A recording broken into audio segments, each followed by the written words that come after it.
Aloha! You're listening to Body Worship, an oasis for the mind, a temple for the body, a sanctuary for the soul.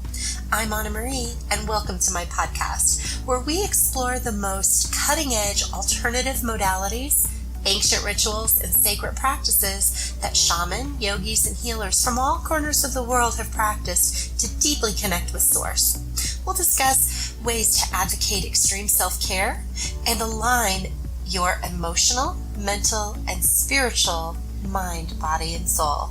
Thanks for tuning in to Body Worship.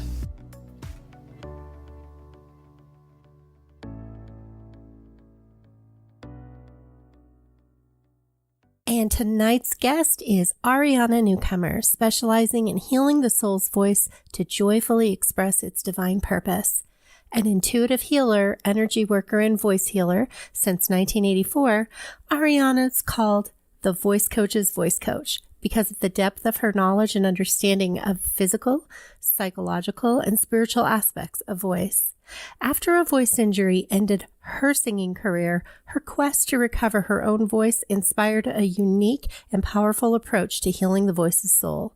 Ariana is a Dove Oracle priestess, Harvard graduate, massage therapist, soul collage facilitator, and former professional opera singer. She is an internationally published best-selling author and mom of two. Ariana's lifelong spiritual journey informs her work, along with her rich performing, teaching, and therapeutic background. She offers private mentoring, spiritual guidance and energy healing, voice healing, and the Wise Woman Immersion Group program. I know I am really looking forward to this interview with her, and I know that you, as my audience, are absolutely going to love Ariana. Right. Well, thank you so much for joining us, Ariana. And how are you today? I am really well, and I'm just delighted to be here with you. Well, thank you. And at the top of all of my shows, I always talk about the type of tea that we're having for our recording today. And I am actually having a mamaki tea, which is from the Hawaiian Islands. And it's really good for calming and cleansing your liver and your blood. And apparently it helps with blood pressure and cholesterol. But I just like the nice, relaxing feeling that it gives you. What is your favorite tea? That sounds wonderful. Well, my current favorite tea is PG Tips, which is a black tea, and it's just a lovely, robust, like breakfast tea. And it's noon for me where I am now, but I'm still enjoying having that little extra boost, and I just love the really rich, robust flavor of it. Oh, wonderful. Yeah, sometimes in the morning you need that extra boost. Yeah. So Ariana, can you tell our audience what healing the soul's voice is and what the driving force behind your passion to really spearhead this ever so needed service to others is? Absolutely. Well, to me, and these are the words that Spirit gave me to describe what I do, healing the soul's voice to joyfully express its divine purpose, bringing together our fully expressed human embodied voice and our fully expressed divine self voice, because we are both human and divine. And I have found in my life for myself and with many, many, many of the women that I know and work with, that we in general, actually humans in general, not just women, men as well, we don't tend to use our full voice. So it's really about creating wholeness and using our voice, which is our own miraculous sound healer, to do that, to help create our own wholeness, and then to use our voices in a way that really help us create that deeper connection with others that most of us truly crave. You know, I love that you call our voice a sound healer. That has really been resonating with me since I've met you. And it's just really powerful to realize that we do have a technology in our body. Yes. And one of the primary things that we all sort of know is that everything is vibration. And there's a famous Einstein quote about that. Everything is vibration. Our voice vibrates us. Sound is vibration, right? Although even in our bodies, Yes. every cell, every kind of cell has a different rate of vibration or different frequency that it vibrates at. And I always think of that story from the Bible. In the beginning was the Word. That's how the Bible, the Christian Bible generally opens. That's the first words that you read. But some translations actually say, in the beginning was sound. I have heard that. I've worked with different sound healers that, I always reference that. When we open up our voices, we actually begin to create more frequencies. And then we have more frequencies vibrating both us, because our own voices vibrate our own bodies and our own energy fields, and vibrating others. And those voices that we love, the ones that we love to listen to, are generally really rich in all these overtones. And that's one reason why we love them, because they have so many tones in them. So they're all layered. You just reminded me of something really poignant that happened when I was younger. I had, through my mom having fallen out with her family, her siblings, I was kind of disconnected from my family. And my aunt found me after 16 years. And when I heard her voice on the phone, I will never forget this. It had such a deeply profound effect on me. And I just started crying because it was just that remembrance and it was that soul connection. And I literally felt that. Yes. Yes. And voices are extremely distinctive. So just as you described, you knew it was your aunt by the sound of her voice. And then there are, of course, very famous people whose voices we recognize. In the US, we all recognize the sound of Martin Luther King Jr.'s voice, for instance. So our voices are as distinctive as our fingerprints. So your voice print won't look exactly like my voice print. If we did a voice print on a computer, a spectrograph of our voices, they would show the differences. It's uniquely us, for each of us, our own voice, and it is our most fundamental, foundational expression of us, of who we are. Your voice is you on this very fundamental level. Since I worked with you a little bit, I have become very cognizant of my voice and my voice print, as you say, and the words that I speak. I've just become, much more conscious of it. I know that you've studied at Harvard and you've also had priestess training and have had the privilege of some of the highest, most anointed training. Can you share that part of your journey with us, how you went from, being a Harvard graduate to studying as a priestess? Well, I have had a really eclectic journey. I've always been one to sort of follow the promptings of spirit, even when I wouldn't have called it that. And I did go to Harvard and I majored in Slavic languages and literatures, but really I was dancing at the time. I was a modern dancer. And my senior year, I was the student director of the Harvard Radcliffe Dance Company. And after college, I moved to New York City and became a professional modern dancer. And then I realized that I wasn't going to want to teach dance or really become a choreographer. And I became a massage therapist. I did my massage training in New York at the Swedish Institute. And then I eventually moved from New York City to Santa Cruz, California, and continued doing massage therapy. And then I met my kid's dad and got married and had 2 boys. And while my kids were small, I actually started classical voice training. I had always sung my whole life, but I hadn't ever really trained. And my teacher helped me get some professional gigs. And I actually did have professional singing career. I performed principal roles in regional opera companies, and I sang with symphonies and that. And I absolutely loved it. And I started teaching singing also.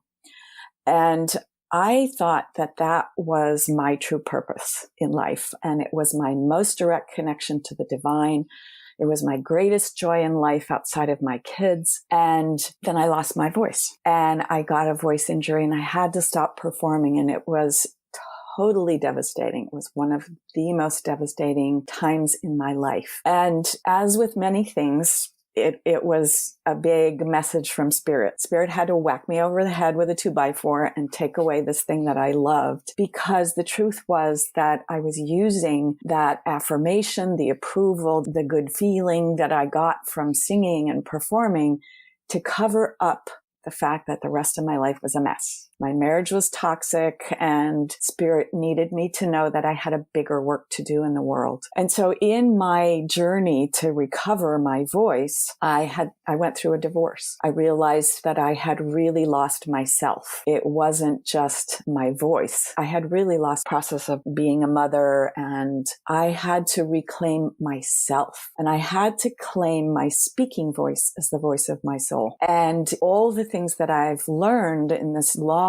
journey of claiming not just my singing voice, but my voice in the world, and to be truly heard and understood. All these things I now am really passionate about bringing to especially other women, but also men, because men have issues with expressing their whole selves and being whole. So yes, and especially voicing their emotional voice and their emotional self. Not everybody, but in general. Yes. So, and I've learned all these things about our voices, how our voices work, how to help people use their voices more fully, how to open up and create those vibrations that make the voice really wonderful to listen to, and to give ourselves permission to fully express our whole selves into the world, which we generally don't. There's a work that I developed around what I call voice stories. And the client that helped me discover these was a woman who came to me because she was tired of people talking over her all the time. And she was in between jobs, having trouble finding another. She had a little tiny voice like this. She had a really, really small voice. And I'm going to stop talking like that because you can't hear me, right? When I gave her exercises to increase the volume and expressiveness in her voice, she couldn't do them. She said, when I do that, I feel like I'm yelling.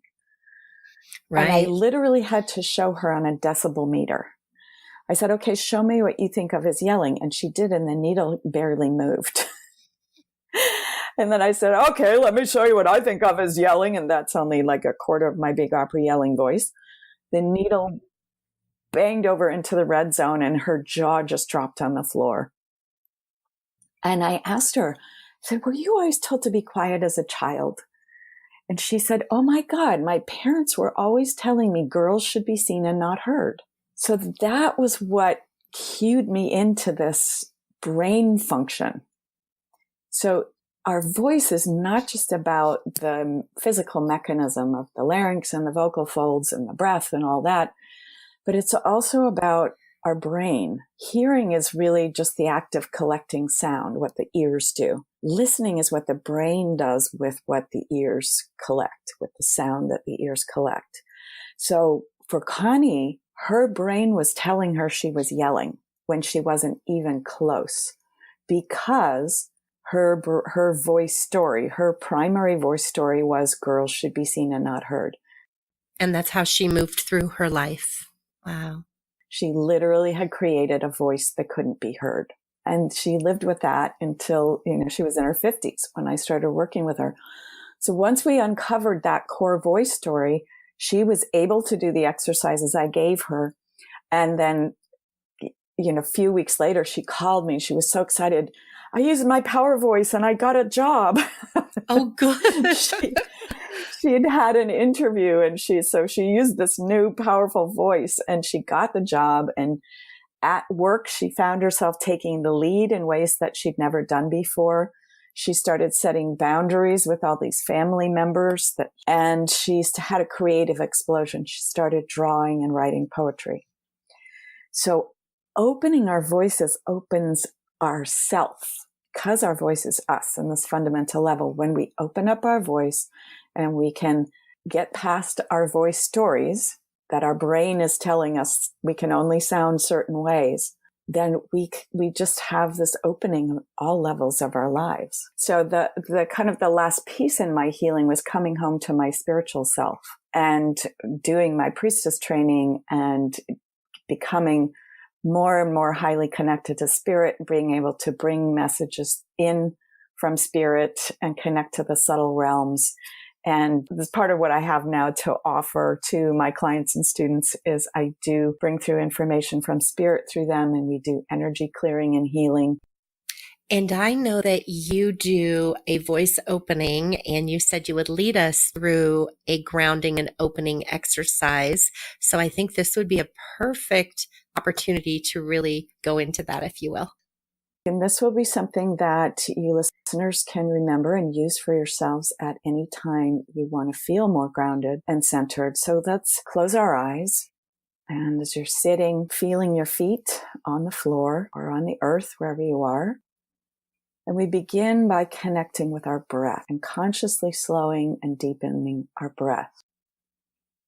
Softening the belly so that the diaphragm can move further down. It goes down as we inhale and goes up as we exhale. In order for it to move fully down and for us to get a really good deep breath, the belly has to be soft. So consciously slowing and deepening our breath, allowing the breath to cause the belly to expand a little bit on the inhale. And this automatically begins to move us into a more calm and grounded state. Consciously slowing and deepening our breath is always the first place we want to go when we want to calm ourselves down and get more grounded. And now bringing our awareness to our feet, we're going to create an imaginal grounding trunk, nice and thick, at least as wide around as your torso, and send it down into Mother Earth with her permission. And see in your mind's eye that going all the way down through all the layers of earth and rock and water and fire to the very center of earth, the molten iron crystal at her core. And see that grounding trunk wrapping around that molten iron crystal 3 times. And seeing and feeling a beautiful surge of divine Mother Earth energy, golden light coming up the grounding trunk. See it rising up, coming in through the soles of our feet, filling our bodies and fountaining out the tops of our heads to create a beautiful golden bubble all around us, at least 3 feet in all directions. And now bringing our awareness out into the universe, to the center of all creation. Out in the universe, we can think of this as the central sun, and draw in a crystalline golden white light from there to come in through the tops of our heads and flow down through our bodies and out the bottoms of our feet to spiral through the earth energy, creating a crystalline golden bubble of divine mother energy from above and from below. And breathe this energy in as healing and nourishing and protective. And see this beautiful crystalline golden light infusing every cell in our bodies, our entire energy fields, harmonizing and blessing our chakra system down the central channel of the spine. Receiving this as healing down to our very DNA inside the cells. See it brightening up our DNA strands, even healing and repairing the telomeres at the end of our DNA strands, and brightening up the little spark of light in every cell called the biophoton. See this energy just infusing all of our cells. And now coming to this question of voice and voice stories. Take a look inside with your inner sight, and also in your memory, and looking at your life. Take a look at what areas in my life am I not speaking my truth? And some of these areas may well be unconscious. Like for Connie, she had no idea that she had created a voice that couldn't be heard based on her voice story. Some other voice stories are, it's not acceptable to express anger. No matter what I do, I'll never be heard or understood. Nice girls don't toot their own horns. For men, boys don't cry. It's not okay to express emotions. Where am I not speaking my truth? Where in my relationships am I not speaking my truth? Am I holding back in my marriage or partnership out of fear of creating a conflict? Am I holding back and not speaking up at work. This is often more an issue for women than it is for men. In my career, am I stopping myself from going out and speaking because I'm afraid? So just taking a look and then thinking of any places where, I've realized that I really don't tend to speak my truth. So within this context of when it's appropriate, but giving some more thought to, when have I decided it's not appropriate for me to speak up when actually it might be? It might be really important for me to speak up. And put one hand on your heart and one hand on your stomach. And I invite you to give yourself some love and appreciation. It's so important when we're working with ourselves and our inner parts this way to give ourselves love.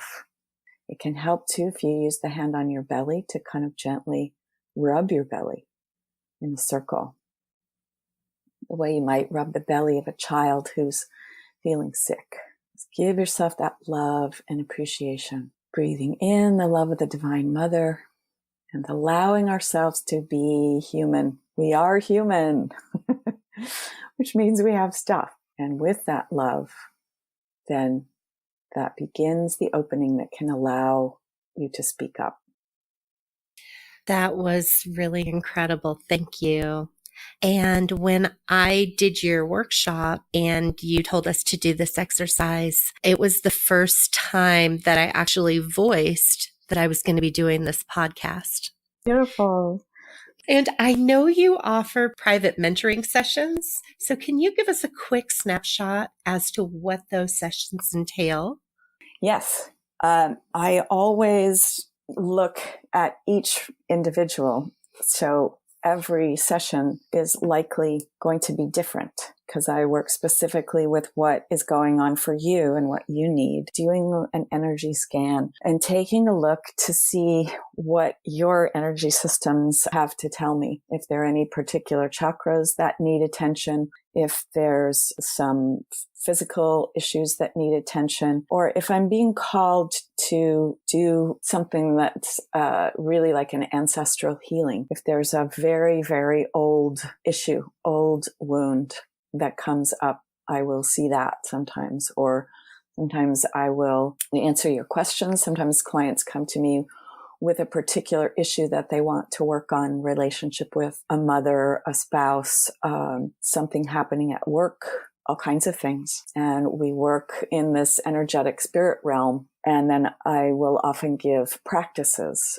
that you can do to continue the work after the session. I can imagine this is really powerful in all aspects of your life, because when you have an energy channel, any of your chakras that are not fully functioning, it creates a block and it really reverberates out to every point of your life. So that's why I wanted to have you on the show, because I felt that this was a really good starting point for people to really be able to, claim their truth. What kind of physical destructions happen as a result of us not speaking our truth? Well, all kinds of them. All kinds of them. And we have seen so many stories now with the Me Too movement happening, and women are actually talking and writing about the things that have happened to them over the years that they never told anyone about. And this is one of the things, is that we can carry these traumas and carry these wounds for a lifetime. And that internal stress and the holding that stuff in can cause all kinds of different things. And for me, part of what caused my voice injury was acid reflux from just the tension of my toxic marriage. I actually developed acid reflux and it damaged my voice. So that's one of the things that can happen when we're not speaking our truth. In Chinese medicine, they tend to say that when you are keep continuing to swallow things that you really can't swallow, the liver will push back against the stomach, and that can cause acid reflux. And also autoimmune issues. I have some Hashimoto's disease, which is a thyroid autoimmune. And I've had to completely change my diet in order to help with that. But that's another result of long-term stress. My stomach being tied up in knots. That's a phrase that we have. That would happen to me when my husband got home. My stomach would tie up in knots and be like, what'll be the next thing that he's going to complain about, or this or that? So we may think that we're doing ourselves a favor by not causing a conflict and not getting into an argument. And yet that causes another kind of disruption. And the results of that can be really detrimental long term, and they might not show up right away. And so many people think that, oh, I just ate spicy food, or, I'm just getting older. They don't really realize that it is an emotional manifestation of something that they spiritually and physically are holding in. Yes. Yeah. And I actually have thyroid problems, and I too was in a marriage that I really wasn't free to express who I was as a person. And that's why I'm no longer married to that person who was my children's father. It's your power center as far as what you're speaking into the world. And when you can't do that on such a basic level in your own home, it just has very lasting effects. Yeah. And I know that you have a Wise Woman's initiative that you do, and you also do a tree retreat. Can you tell us a little bit about that? Yes, I have a group program called the Wise Woman Immersion. And it is a beautiful small circle of women. We go through 7 months together, and it's a deep journey into our own inner creativity, wisdom, reclaiming our voices, and reinventing ourselves for the next phase of our lives. And in that program, we do a process called subtle activism at the end of every class session, because I am really passionate about helping to create the positive change that we need in the world at this time. It's a practice of consciously creating a group energy field and then sending out our energy to help create positive change in the collective. It's a really beautiful, rich practice that becomes deeper and richer as we go along. And it becomes actually healing for all of us, because we're deliberately sending just the highest and deepest and best of ourselves into the group energy field, so that when the energy comes back to us, we're also bringing back some of the highest and deepest and best of everyone else. So we're all being elevated and healed by this practice, which is really, really beautiful. And we also work with the voice, and we work with another practice that's very, very creative, called Soul Collage, creating our own cards that become an oracle deck for us, so that it's something that the women then have to use the rest of their lives. Even after the program is over, it becomes a very rich and deep practice, a way for us to access our own inner wisdom and our spiritual guidance through these beautiful cards that we create. That must be really powerful. It is. It's incredibly powerful practice. And then I live on a beautiful piece of property, my partner's property in the Santa Cruz Mountains, and we're right next to Redwood Forest. It's so amazing. I love the Redwood Forest. Yeah. And there's also a beautiful grove of, 100-plus-year-old olive trees on the property here. And I do special soul healing with the trees retreat days, where people can come here and have a day where we work with whatever the issues are particularly up with you. And then we go and work with the trees. And these particular tree alleys that I have here, the most powerful is this enormous great-grandmother redwood tree with a big burn scar in her base. And I actually sent you a photo of me standing in front of that tree. Yes. That one, they can actually see how enormous she is. And she is an incredible, incredible healer. And she loves to have me bring people to come and meet her so that she can help them and work with them. Wonderful. And so how can my listeners contact you in order to be able to work with you?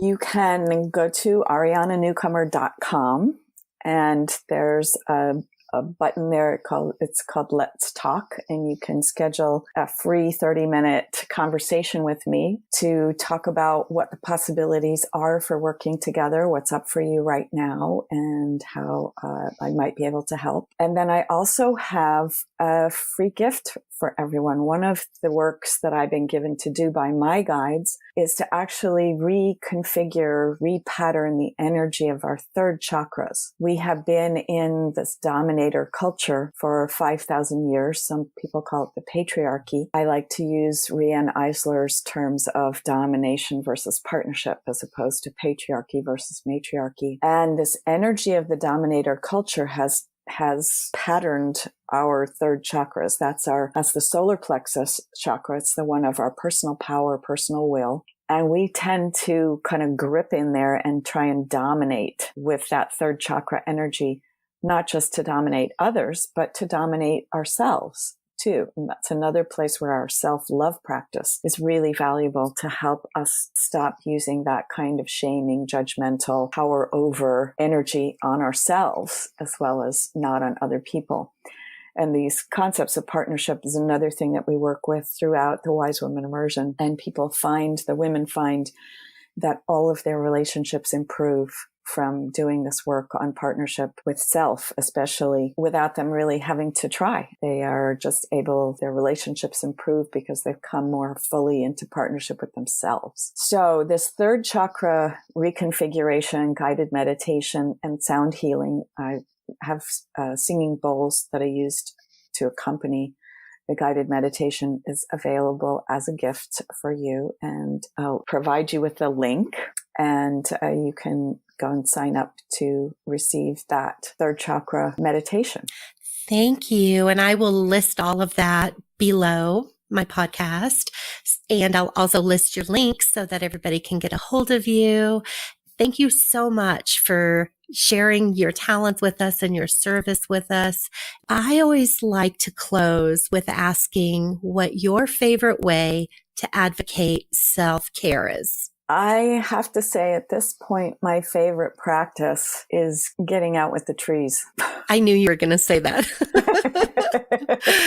It's so powerful and grounding and healing. I love those redwood trees. The sequoias are amazing. Yeah. How wonderful. Well, I really appreciate you being on the show. Thank you so much for your time and energy. And I would love to have you on again to really take a deeper look into what it is that you do. Thank you very much. I'd be delighted to come on again. Thank you so much, Ariana.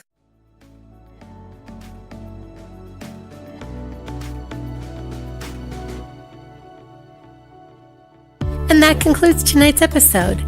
Be sure to check me out on my website, bodyworship.me, or my Facebook page, Body Worship Coach, where you can schedule a free initial consultation for personal empowerment coaching, holographic quantum long-distance healing sessions, the Happiness Project, which is known to stop panic attacks, anxiety, and depression within one session. I also offer past life regressions, workshops, and seminars. Join me next week to anoint your awareness with ancient knowledge and practices by tuning into another episode of Body Worship, an oasis for the mind, a temple for the body, a sanctuary for the soul. If you've enjoyed tonight's episode, be sure to subscribe and like the show at the link below. I'm Anna Marie with my lioness sidekick, Sophie, and you create an amazing day. Namaste.